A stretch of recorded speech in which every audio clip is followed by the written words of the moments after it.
భారత సరిహద్దు తీవ్రవాదుల దాడిని ఖండిస్తూ చిత్తూరు ప్రెస్ క్లబ్ మరియు ఏపీయూడబ్ల్యూజే ఆధ్వర్యంలో చిత్తూరు ఆర్డీఓ కార్యాలయం ఎదుట జర్నలిస్టులు ధర్నా కార్యక్రమాన్ని చేపట్టారు. ఈ సందర్భంగా ముష్కర్ల దాడిని ఖండిస్తూ నినాదాలు చేశారు. అనంతరం చిత్తూరు ఆర్డీఓ కార్యాలయం వరకు ర్యాలీగా వెళ్లి దేశ సరిహద్దులోని తీవ్రవాదులు జరిపిన కాల్పుల్లో పర్యాటకులు మృతి చెందడం బాధాకరమని అన్నారు. ఇలాంటి ఘటనలు పునరావృతం కాకుండా దేశ ప్రజలకు రక్షణ కల్పించే విధంగా భారత ప్రభుత్వం చర్యలు చేపట్టాలని చిత్తూరు ఆర్డీఓ శ్రీనివాసులకు వినతిపత్రాన్ని అందజేశారు.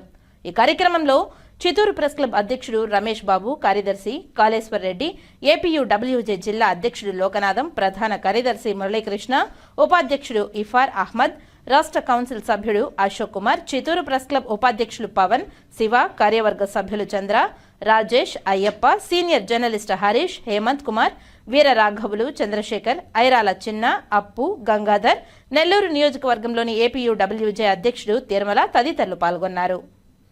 భారతీయుల ఐక్యత, భారతీయుల ఐక్యత, ఉగ్రవాదుల దాడులు, ఉగ్రవాదుల దాడులు, ఉగ్రవాదుల దాడులు, ఉగ్రవాదుల దాడులు, భారతీయుల ఐక్యత, భారత్